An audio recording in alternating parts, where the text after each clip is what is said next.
Okay, here we are in the Montana prairie lands in the Bear Paw Mountain area. I'm on a ranch that's owned by a man named Nick Faber, and I've walked up to the top of the butte that you see in front of us, probably about 1.5 miles, maybe 2 miles from where I was dropped off.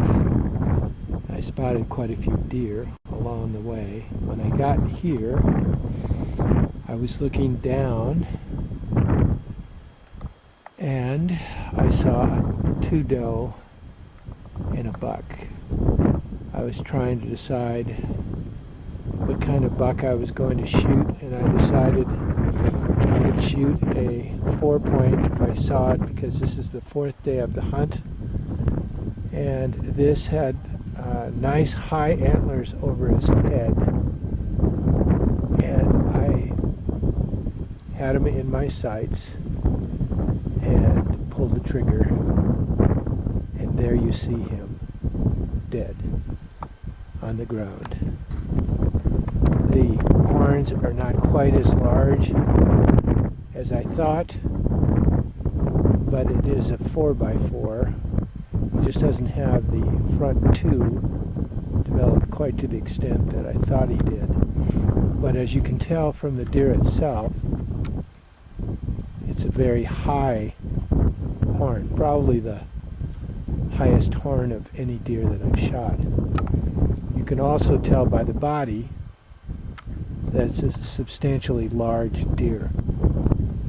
So now the work begins, because I'm going to have to gut it. Roger, my guide, is coming in. I'm sure he'll help me, and then we'll load it up and take it back to camp. This is another perspective of the area that I'm hunting. You see the hills in the background. You can see that it's pretty much a dry, grassy area. The hills and mountains. In the distance, lots of drainage areas and coulees in this area, which makes a great place for the deer to hide. And in this particular ranch, there's quite a few deer. I'm switching over to the right here, and you will come into view what's called Crown Butte. And that is directly in line with the hunting camp, which is probably about 2.5 miles behind me, maybe 3 miles. And I'm going to switch over here to the right, follow the skyline, and you will see down in the valley there's a huge ranch below us. And there have been a number of deer that have been out in the fields of that ranch. And then if you look carefully, you should be able to see the highway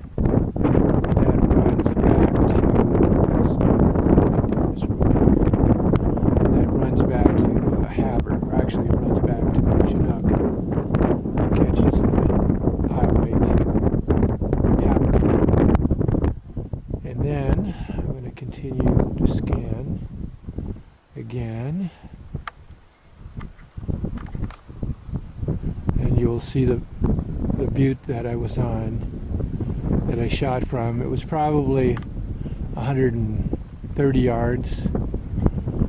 And I haven't figured out where I hit the deer yet, but I do know when I hit him, I heard the bullet hit and he fell over dead.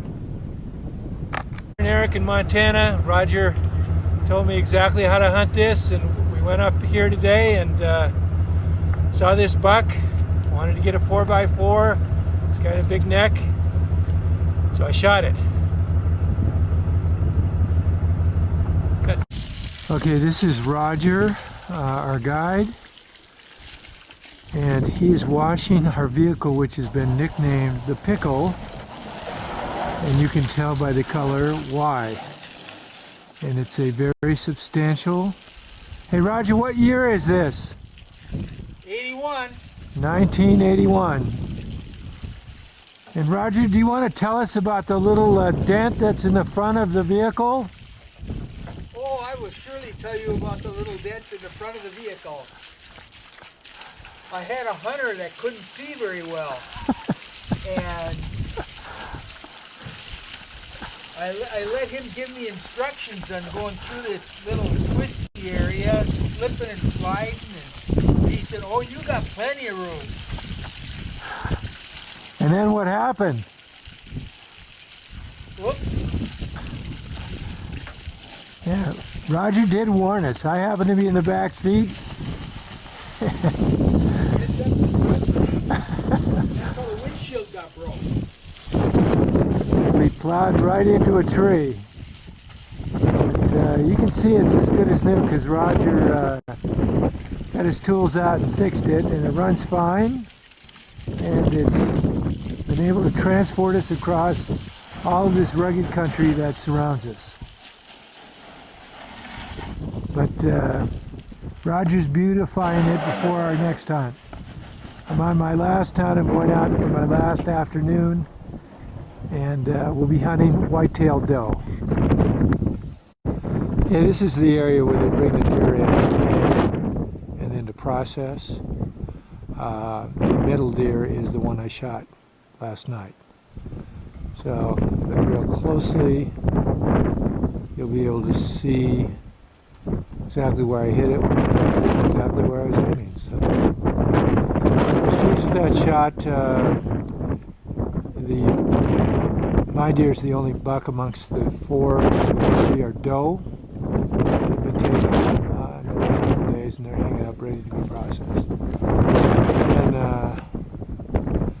this is a little processing shed where the butcher guy is taking care of the meat, and I guess he's going to be back today and he'll take care of mine and hopefully one this afternoon.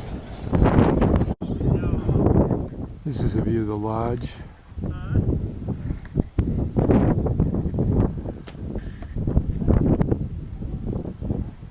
And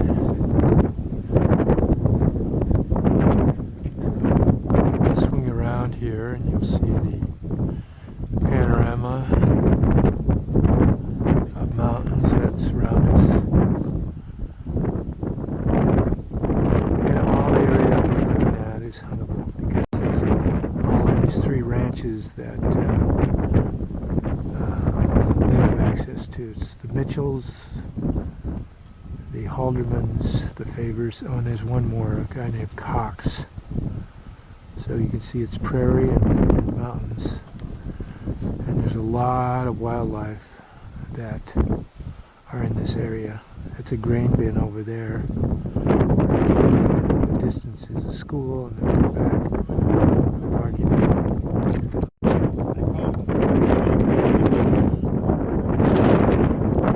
Hey Doug, you have to say something because you have to say something because I'm going to introduce you on film. This is Doug Mitchell, the most famous rancher in Montana. He's also the chef. He's the chef, and I've gained 15 pounds. Okay, these are the windshield wipers of the pickle, and Roger wanted me to take a picture of them because they don't work very well. So they are working enough, I guess, to get by. Roger, what's the deal with the windshield wipers?